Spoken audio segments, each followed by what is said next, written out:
Американскиот амбасадор Джес Бейли не е единствениот кој бил на тапет на партијата ВМРО-ДПМН. Заедно со него минатата недела се најде Европската унија, од која беше побарано да се дообјасни што подразбира со изјавата дека очекува председателот Иванов да определи лидер за формирање на што е можно поширока влада. Германската амбасадорка Кристина Аутхаузер пак беше ставена во незавидна позиција, откако посредбата со врвот на партијата беше лиферувано нестандардно соопштение, во кое се цитираат цели изјави од средбата, како и директни обраќања на Груевски до амбасадорката, но тоа не беше прво вакво објавување на соопштенија надвор од вообичаениот формат.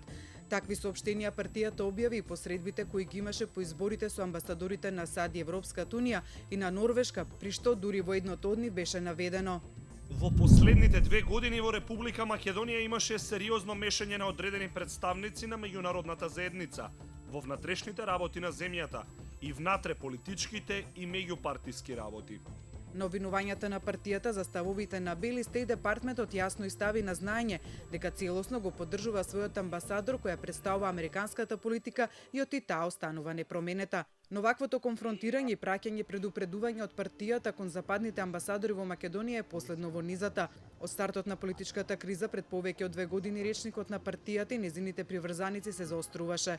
Како резултат на тоа, поранешниот евроамбасадор во земјава Иво Орав на почетокот на 2016 година, речиси на крајот од својот 4-годишен мандат, побара зголемено обезбедување поради, како што кажа самиот, засилената кампања против европските представници. Сепак кулминацијата на конфронтацијата со странските амбасадори беше достигната со прогласот на ВМРО-ДПМН од 17 декември, кога од протестите на партијата предик лидерот Никола Груевски им упати најдиректна порака на амбасадорите.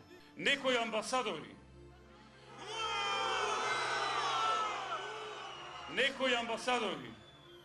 почнаа премногу да се мешаат во внатрешната политика на земјата.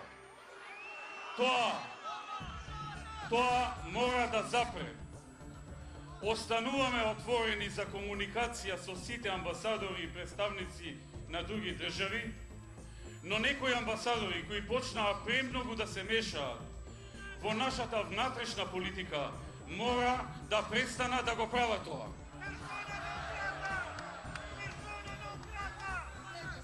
ВМРО-ДПМН нема да дозволи понатамошно мешање на амбасадори во внатрешно политичките прашања на земјата. И бараме да останат во рамките на своите мандати и овластувања како дипломати.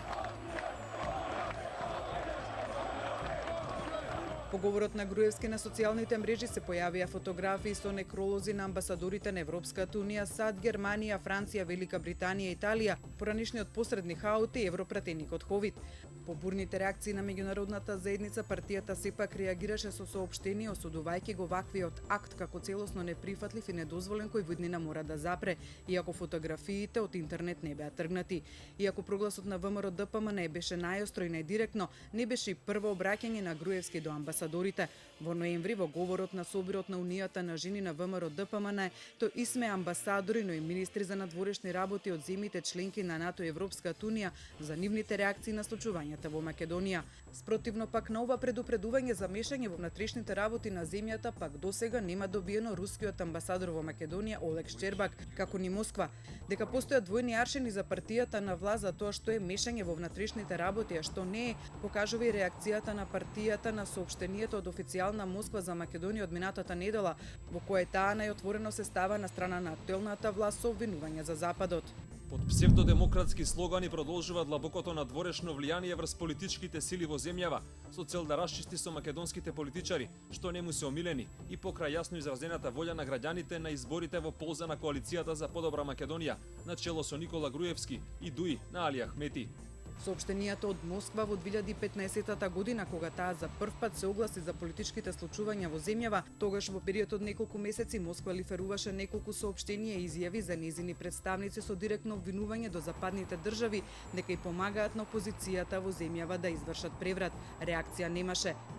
иако сега влезе во отворена конфронтација со амбасадорите, анимозитетот на владеачката партија кон ставовите на влијателните западни држави на Европската унија за случувањата во земјава не се нешто ново за партијата. Тоа најдобро може да го потврди првиот евроамбасадор во Македонија Ерван Фуере, кој од омилен амбасадор по 5 години амбасадорување во 2011-та замина неславно, со карикатура како излегува од фрижидер, со проштален прием на кој не се појавеа ниту премиерот, председателот на државата, министрите ни пратениците од ВМРО ДПМН и со изнудена проштална средба со тогашниот премиер Груевски, кој го прими во 5 до 12 откако прво му ја откажа закажаната средба поради презафатеност, ги промовираше новите автобуси на ЈСП.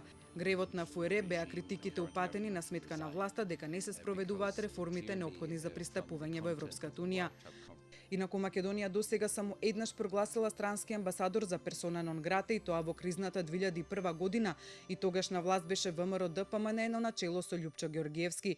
Американскиот дипломат Роберт Фробик како представник на ОПСЕ беше директно протеран од земјава поради неговиот план за разрешување на кризата преку директни контакти со ОНА, итно запирање на огнот со ОНА во замена за ветување за амнестија. Набргу потоа планот на Фробик речиси целосно можеше да се прочита во редовите на Охридскиот договор. Тогаш во немилост на десничарската власт во Македонија беа и специјалните олеснувачи од САД и од Европската унија Джеймс Пердју и Франсуа Леотар, но и представникот на НАТО Питер Фейт, кои исто така беа на ивица да бидат прогласени за непожелни во Македонија. Поминаа само со заладени односи од страна на премиерот Георгиевски кој сепак ги обвини.